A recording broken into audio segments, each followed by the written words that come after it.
You're listening to episode 111 of Financial Confidence.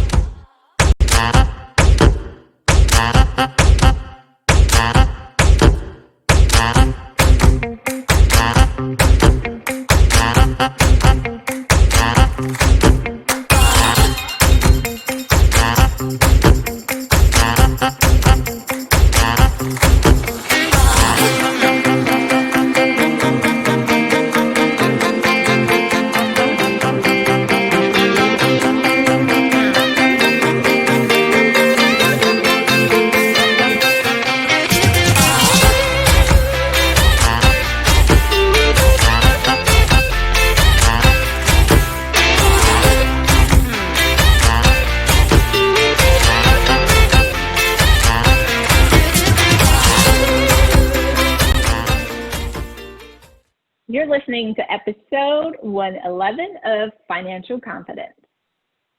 Hey, and welcome to Financial Confidence, where we're helping you to make your money, keep your money, and grow your money so you can do those things that you're called to do. That's to build generational wealth and leave an inheritance for your children's children. We appreciate you for joining us, but don't forget, we want to hear your financial success stories. Give us a call, 470-236-8282, or leave us a message. Email us at financialconfidence2020@gmail.com. We thank you so much for tuning in for this episode where, guys, you got to get ready, right? You must get ready. We have a financial toolkit conversation for you today. But before we get there, I want to remind you the guiding principle for this show is Matthew 6:33. But seek ye first the kingdom of God and his righteousness, and all these things shall be added unto you. We also implore that you pray over your finances so you can do those things you're called to do. So if you will, just bow with me. Lord, help us to value things in this world that are really valuable. That's our relationship with you, our lives, and our families. Help make us responsible stewards of your financial resources, and let us trust your holy word. In eternal glory of thy son, Jesus' name we pray. Amen. Amen. So guys, yes, get ready for this conversation today. Get your pen and your paper because we have a super guest in the podcasting studio, Mr. Tony Steuer of Get Ready, the Financial Toolkit. Tony, how are you? I'm doing great, Lynn. I'm very excited to be joining you today. Awesome. Well, we thank you for joining us for this courageous conversation. And so we can get to know a little bit about you. Why don't you share some of the things that you've done? We know you've done some amazing things out here in the financial industry, and I think you can share your story better than anyone else. Well, it's been quite a journey. Started out as an insurance agent. Well, I graduated from college with a degree in finance, not really knowing what I wanted to do, and started looking around for a job, and like so many people, I ended up in insurance. A friend of mine was selling insurance. I thought it was something I would do for, a few months while I found a better job, and here I am, so many years later, being an insurance professional. Over that time, I started out selling. Then I became a consultant. I became a life and disability insurance analyst in California, which allows me to charge a fee for analyzing life insurance contracts. And then over the course of that time, I did some things. I sat on the California Department of Insurance Curriculum Board for almost 10 years, helping with continuing education. I started writing books, and I found that I really liked the educational component of it. That, in my analysis work, I found that there's many people who don't understand their insurance and about being financially prepared. So, I wanted to be able to speak to more people, and I'm able to do that through writing, being on podcasts, and creating content than I could in my consulting practice. Awesome. So you did share you're from California. Is that the San Francisco Bay Bridge behind you there? It is. Unfortunately, I don't have it as my real background, but I'm pretty close. Awesome. It's a beautiful place out there. So really quickly, Tony, just to share a little bit more about you, we want to know about your money background when you were growing up. What was that relationship like for you? with money growing up? Well, I think like so many kids is I used most of the money I could get my hands on. I was thinking about that. You said that as a question. When I was much younger, it was buying comic books and baseball cards, not really thinking about saving except when my parents urged me to put some money aside. And then it was how quickly could I actually spend that money. Then it morphed into in high school when I got an actual job is then my father had established a savings account for me and I started putting money in there and leaving some money in there. So that's kind of my background with money. Okay. So in thinking about that, I was thinking, oh, you sound, as far as the things you do with your money, that just reminded me of childhood. Not so much with the baseball cards for me, but it was definitely that for my little brother. Mm-hmm. But for us, I remember our little, we had this huge glass savings jar where everybody put their coins in. This big, tall, Nice. 5-gallon jar, for everyone to put the coins in for that special item that, we wanted to purchase at that time. And no one wanted to be the one to break the jar. So we would be in the corner shaking it out, trying to get the coins out Oh, at that funny. time. But as you share about growing up, what was your first job that you had as a kid? Well, I had some odd jobs that my parents would pay me for taking on certain things like, raking the lawn, things like that.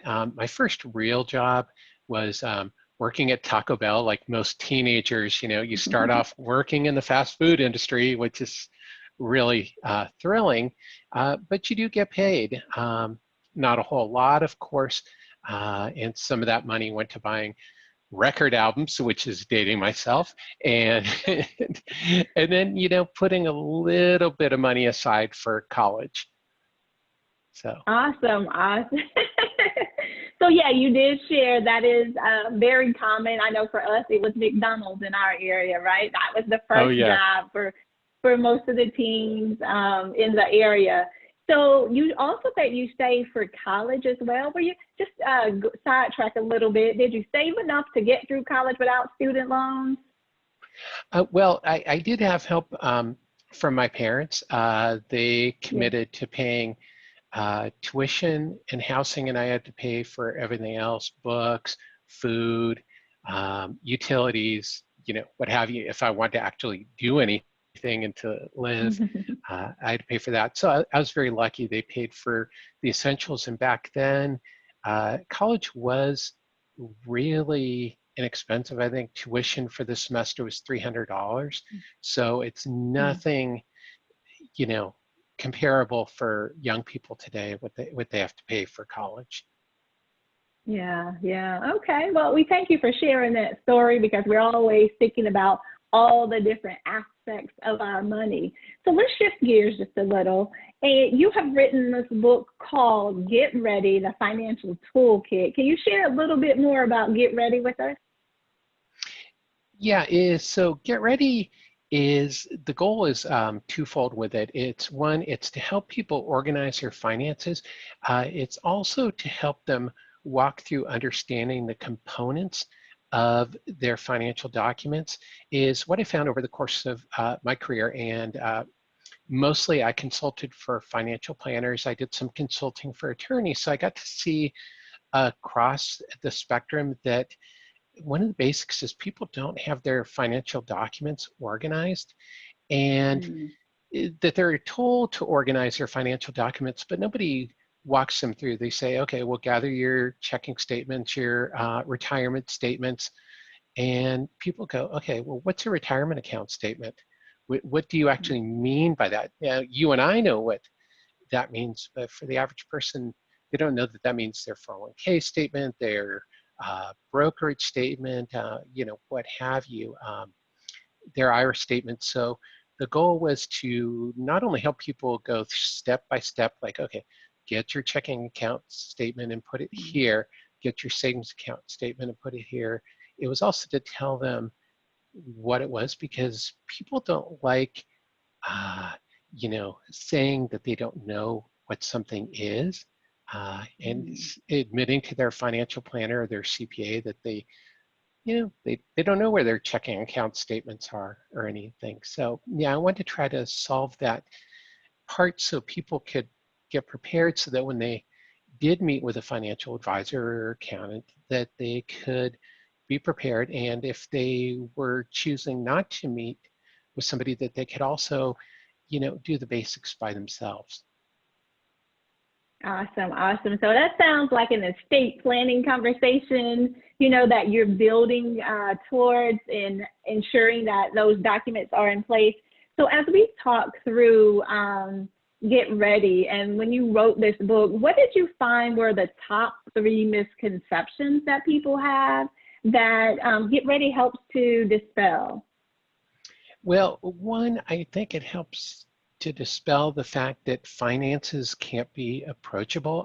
The feedback that I've gotten on the book is that people really like it being broken down for them in a, using language that they can understand rather than financial jargon. I did have a production editor, and she really helped break down on that, like with every word, like, okay, well, why are you using this word? What does it mean? Just say what you mean.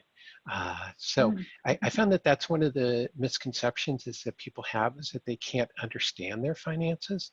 Um, Mm. and the other one is, it's related, is that they don't need to be intimidated by their finances, that they can gain that knowledge. Knowledge is power, and that they can become knowledgeable about their finances and take the power to manage their finances. And 3, that they can take control, not control of the relationship with their advisors, but that they can be knowledgeable Mm. participants in the conversations to maximize the effectiveness of the relationship with their financial advisors. Is that I want to provide people with the tools so they know what questions to ask their financial advisors, and to make the best use of the fees that they pay for their financial advisors. So I want to provide them with the knowledge to take that on. Awesome, awesome. So you bring up a great point. That's a huge area of concern for many people, not knowing exactly what are the right questions to share, but also wanting to save face in the fact that they don't know and understand that.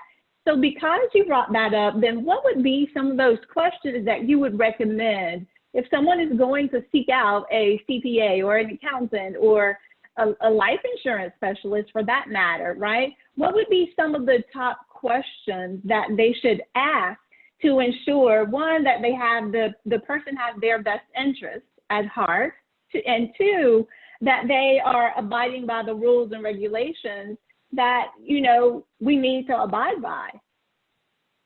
Well, I would say you can always start off by asking them what their philosophy is, how do they make their recommendations? What are their recommendations based off of? I think having a conversation with somebody and listening is a big key with financial advisors, because unfortunately, and I got this from litigation consulting in my time with the Department of Insurance, is the people who are very good at running a scam or fraud are the ones that are hardest to detect. So it's asking questions like, how do you keep me updated? How are you going to keep me informed? Looking to see, do you follow a code of ethics? If somebody's a CFP, they follow the CFP code of conduct. So, with a CFP, obviously they're going to follow the code of conduct, but talking to the advisor and maybe even taking a quick look at the CFP code of conduct and asking them a question from it, seeing how they react to it. But, really trusting your instincts. Is the saying is, if it feels too good to be true, then it most likely is too good to be true. The other thing is getting a sense of the feeling of pressure. if you're meeting with a financial advisor and it feels like you're going to buy a used car, that's a warning sign. But take that into account. If they're using that, like, hey, I got a deal for you, if you sign up with me today. The other big thing that we see, especially with clients as they get older, is the isolation. The scam artists try to isolate seniors. So if somebody's trying to say, well, you don't really need to talk to your kids about this, or, maybe you don't even need to talk to your spouse about this, but it's really with widows and widowers is where they start saying, well, you don't really need to talk to your kids about this because this is a special thing that your kids aren't going to understand. And this is only something that you can understand. So it's that type of thing. Anybody who becomes over helpful, so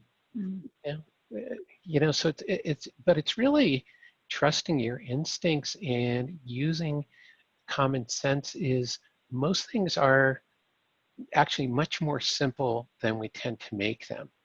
So that's my advice. So those aren't technically questions, but it's Right. having that kind of conversation and see who the other person is. Awesome. So I love the way that you position that, because it should be conversational. And that also lends itself to credibility. A lot of those key points that you shared there. One of the things that I wanted to follow up on that you triggered for me as you were having that conversation then is another belief, if you will, that many people have. Oh, I don't have enough to start having this conversation with a CPA or an accountant, or even seeking out another professional, CFP. So what would you say to that person who has that belief that they don't have what it takes to go ahead and move forward in that conversation? What would be your recommendations or next steps for that group? Well, of course, I want to say that they should get ready and go through the worksheets, but really, it's gaining a little bit of knowledge wherever you can, going to a non-biased information source, but really taking inventory of your resources. I use the first aid kit analogy a lot in Get Ready.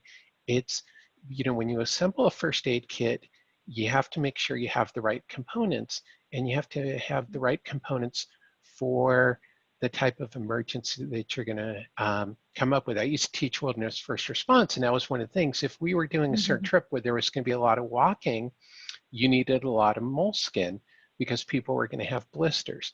So when you're looking at your finances, it's the same type of thing. If you have a situation where, retirement is something that you're considering, or, putting aside college savings for your children, is that you need to start seeing what resources you have in there, start becoming educated.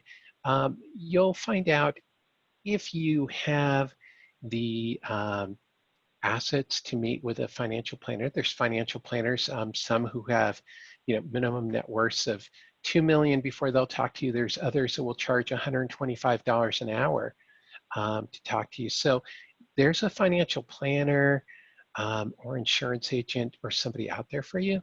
But again, it gets back to actually the last conversation is, if somebody's willing to do something for you for free, and unfortunately, a lot of insurance agents tend to do this. They'll say, hey, I can do your financial planning. But at the end of the day, if the only way they're getting paid is by selling you an insurance product, then you have to feel that they may not be acting in your best interest. So it's trusting your instincts. But maybe you don't have a couple $1 million to invest. I don't. I wish I did. So, I would find a financial planner. The woman who does my financial advice, charges by the hour for that type of work. And, so it's really, taking a look, but you have to be able to do self-assessment. It's like everything. Actually, I know this is a Christian network, and the one, thing I always go by, God helps those who help themselves. And with your financial life, that's especially true. If you help yourself become knowledgeable, take inventory, then the rest will come much more easily. We appreciate you for sharing that, guys. I told you would get some juicy information today. Hopefully that you're taking notes as we have this conversation. If you missed those misconceptions that he shared, make sure you go back and re-listen to the show, like, share, subscribe to the podcast. You also have a giveaway item for us today that we can share on the show. He's been talking about the item today, so just want to get you guys out of suspense. But Tony, I also noticed that you have an opt-in opportunity on your website for folks to get the financial toolkit. So would you care to share a little bit more about that opportunity as well? Yes, so the Get Ready Toolkit is available at no cost, and it's basically every worksheet from the Get Ready Planner, from the inventory worksheet for doing your household inventory to making notes about your checking account. And then I've added a few in extra things like how to find missing money worksheet that takes you through all the sources, because that's oftentimes a scam. Somebody will pay a service to say, hey, you know, we'll go out and search for money for you, or we found some unclaimed money, but you have to pay us $500 for it. So I created a resource, a checklist for people saying, hey, here's all the places you can go to actually look for unclaimed money, and it's not going to cost you anything. And the last part of it is something that's really valuable that I'm just starting to talk about is a stepping in checklist. It's a checklist of steps to take if you're taking over somebody else's finances, either if they become incapacitated or they pass away. So I wanted to make those tools available for free to people so they can start to take charge of their financial life.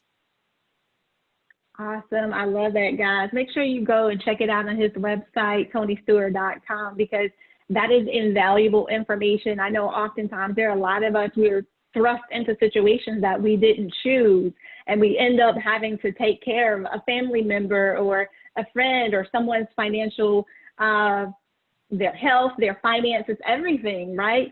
And we didn't know it. We didn't plan for that. So it'd be helpful to have a checklist or some sort of guidance to help you to get through that. It's already tough enough when you have to deal with, you know, declining health or death or whatever the situation may be. So it's always helpful to have guidance from a credible source as you continue to move forward. And also having that conversation with your family. Let's just be real, right? Oftentimes that's the conversation that goes unsaid because we're not sharing all of that we know. We're not talking about it, right? We're not sitting at the table and having these true money conversations. So Get Ready, the toolkit is a great resource. I highly recommend going ahead and signing up so that you guys can receive that. Also, Tony has been great. He said that he will share 2 of his books with us, the audience. So if you call us and share with us or email us and share the best part of the show that resonates with you, you'll go into a drawing to receive the book. Guys, so we thank you so much. Tony, how can they get in contact with you, those who may be interested in having a further conversation with you? They can contact me through my website, www.tonysteuer.com. I'm sure you'll put the spelling in the show notes, and then they can connect with me through LinkedIn. Yes, that's STEUER. You also see that on the screen, tonysteuer.com. Guys, we thank you so much for tuning in for this episode of Financial Confidence. I'm your host, and I just lost Zoom. Are you still there? I am, but you are dropping a little bit. Hopefully we made it. Our internet just went out. Oh, Great. no. I'm on my phone for audio so that it could go through, but the internet went out completely. And my Zoom. Are you there? I am. Okay, my Zoom went completely out. Yeah, I guess you said your producer is Miss Libby. Is, you know, if you want to take a look at it with her, you know, we can always re-record the end if you want. Okay. All right. Sounds good. I do apologize, but this Xfinity around here has not been the best since everyone's home because of COVID-19. So yeah. Oh yeah, I know what that's like. Plus we have a teenager at home, so. Right. Right. Awesome. Well, Tony, I do appreciate you for taking time out of your schedule to record with me, and we'll look at this. And if I need to re-record the end, I'll definitely reach out. But I'm hopeful that I can salvage and edit in any other things that we need to make this a full broadcast. Well, at least we made it through to the end, so that's a good part. Right. Oh my goodness. Oh my goodness. So what happens after this? These shows, as I stated, I think I shared this last week, the shows are being recorded for the fall. So these all start rolling out in September and October.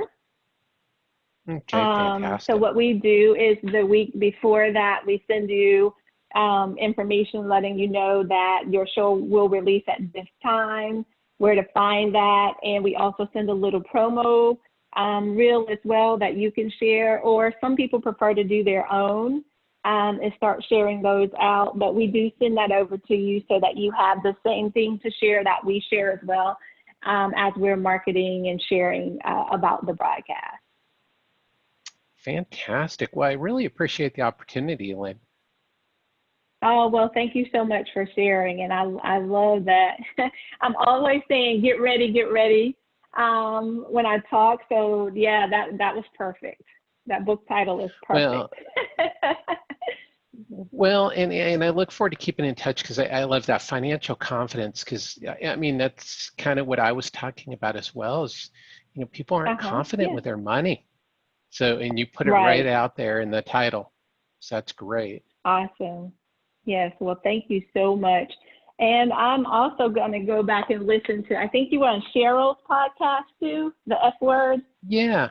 Yeah. Okay. Yes. I'm going to go back and listen to that too. All right. Awesome. Well, let me know what you think, but yeah, look forward to keeping in touch. Awesome. The same here. You have, do you golf at all? No. Are you a golfer? I noticed the background. Yeah, well, I work with an organization, and we use golf tournaments to raise funds for scholarships for students. So that's the reason I have that background, and we do visit a lot of golf courses. But do I play well? No, I do not. I do good to just use my little caddy mat here at the house. Nice. But yeah, I am not the best. But I appreciated you. I was going to invite you to one of the golf tournaments, but you don't play, but thought I would share that as well. Well, if you're ever out this way, I mean, if people are ever traveling again and you get out this way, definitely look me up. Absolutely. So are you in San Francisco? Right outside of San Francisco. Are you familiar with Oakland? Yes. So Alameda is a little island off of Oakland. Okay. Yes. Awesome. So, I'm familiar. So we can see the city. Oh, you've heard of Alameda? Yes. I have. When I used to, so several years ago when I was in corporate America, I worked with the College Board, and one of my teammates she actually lived in Alameda. And the College Board used to always have conferences out there in different areas around San Francisco, the Bay Area, or we would have meetings and we would have to fly out, and then we would just venture out to other little places or towards the beach, or, just different areas. So yeah, been to a few of those spots. Oh, neat. Yeah, most people don't know Alameda, but so, Yeah. It's a hidden little. Nice. Yeah, it's a nice area. Definitely, we like it. We moved here about 14 years ago after our son was born. A person I work with, he's like, hey, it's a great place to raise a family. It's got a small town feeling, and it's right in the middle of the Bay Area. So we checked it out, really liked it, and Yeah. we moved here, so been real happy. Awesome, awesome. Well, once again, I say thank you, and I'll be following up later via email so that we can share the show notes, and we'll definitely stay connected, at least via social media, if not in some other opportunities. Definitely. Well, sounds great, Lynn. Well, you have a good afternoon, okay? Thank you. You too. Take Bye-bye. care.